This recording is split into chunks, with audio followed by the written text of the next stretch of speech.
UP में SIR की प्रक्रिया शुरू हो चुकी है और हमारे साथ मुख्य निर्वाचन अधिकारी हैं।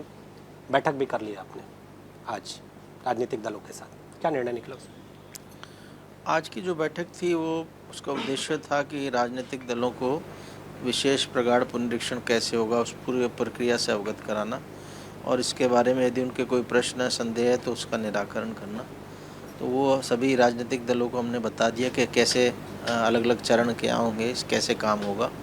और दूसरा इसका उद्देश्य था उनसे आग्रह करना कि सभी बूथ्स पे सबके बूथ लेवल एजेंट्स राजनीतिक दलों के होने चाहिए, जिससे उनकी सहभागिता बूथ लेवल पर भी रहे कि जो वोटर लिस्ट बन रही है। और जो BLAs हैं वो BLOs का सहयोग कर सकते हैं। अगर काम सही नहीं है तो राजनीतिक दल के माध्यम से हमारे तक भी बात आ सकती है। BLAs 50 फॉर्म भी कलेक्ट करके एक दिन में दे सकते हैं। तो सभी ने आश्वस्त किया हमें कि सभी राजनीतिक दल इसमें पूर्ण रूप से भाग लेंगे।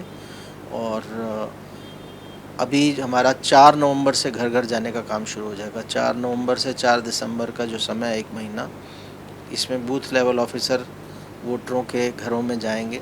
उनको भरे हुए एन्यूमरेशन फॉर्म प्री प्रिंटिंग जिसमें उनके नाम वगैरह पहले से लिखे होंगे वो अवेलेबल कराएंगे। उसमें कुछ डिटेल्स वोटर को भरनी है, वो भर के वोटर साइन करके देगा।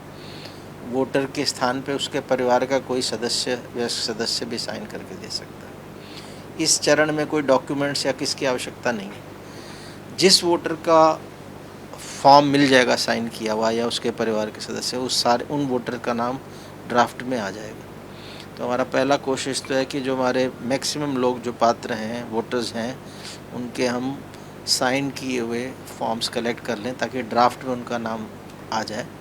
जिन लोगों का ड्राफ्ट में नाम नहीं आता उसके बारे में हम लोग ये डिटेल BLO को रखनी है कि क्यों नहीं आया, क्या वो मृत था या उसका डुप्लीकेट है। मान लीजिए 2 जगह अभी भी है कि 2 जगह वोट बना तो एक जगह साइन नहीं करके देगा, करके नहीं देना चाहिए, क्योंकि यदि साइन करके देता है तो उसमें एक डिक्लेरेशन भी है कि उसका 2 जगह वोट नहीं है। अगर इसका उल्लंघन कोई करता है तो फिर वो अपराध की श्रेणी में आता है, 1 साल तक की सज़ा हो सकती है। तो मानते हैं कि अगर डुप्लीकेट बना भी होगा तो एक ही जगह वो साइन करके देगा।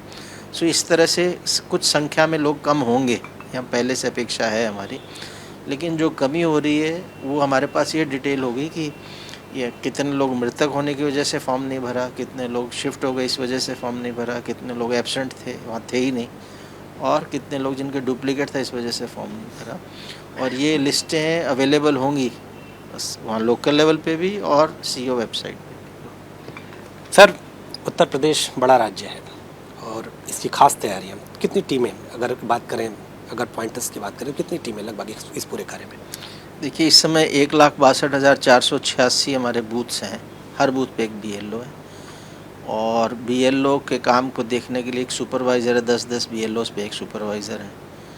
और फिर हमारे हर विधानसभा में एक ERO है जो मेन डिसीजन लेता है वोटर लिस्ट का, उसकी सहायता के लिए 4-4 AERO हैं। ये टीम है और ज़िला लेवल पर ज़िला निर्वाचन अधिकारी इस कार्य को कोऑर्डिनेट और सुपरवाइज़ करेंगे।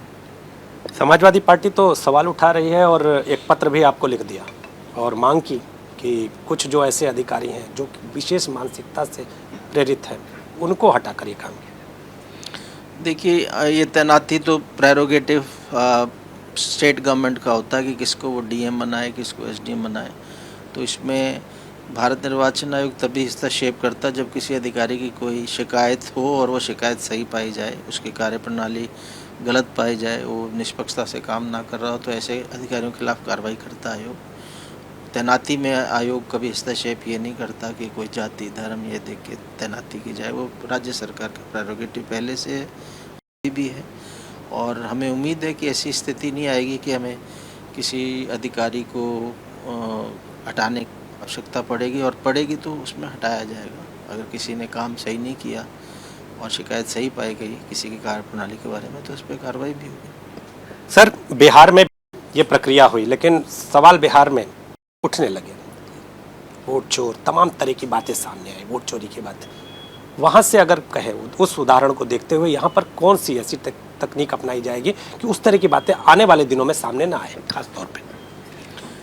देखिए, आरोप लगाने को तो कोई रोक नहीं सकता, क्योंकि हमारे यहाँ डेमोक्रेसी है और आज़ादी है अभिव्यक्ति की। लेकिन कोई अगर आरोप लगता है तो उसका संतोषजनक जवाब देने की स्थिति में अधिकारी कर्मचारी हों। अगर कोई एलिगेशन लगता है तो उसको रिवर्ट कर सकें, उसका एविडेंस हो। अगर है कि गलत नाम काट दिया अगर किसी व्यक्ति का आता है तो या तो उसके डिटेल आए कि क्यों नाम इसका नहीं रहा, क्या डेड था या एब्सेंट था। तो वो लोग हम प्रयास कर रहे हैं और भारत निर्वाचन आयोग ने जो प्रक्रिया भी बनाई उसमें ये चीज़ें रखी हैं जो बिहार में जैसे आपने कहा, और उसमें उसके अनुभवों से कुछ इम्प्रूव करने की इम्प्रूव किया गया है इस प्रक्रिया को।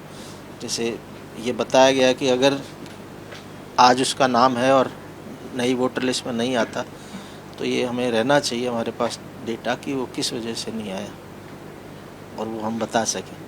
तो बिहार के जो आरोप लगे वो आरोप उत्तर प्रदेश में नहीं लगने पाए, इसे लेकर भी तैयारी पूरी है।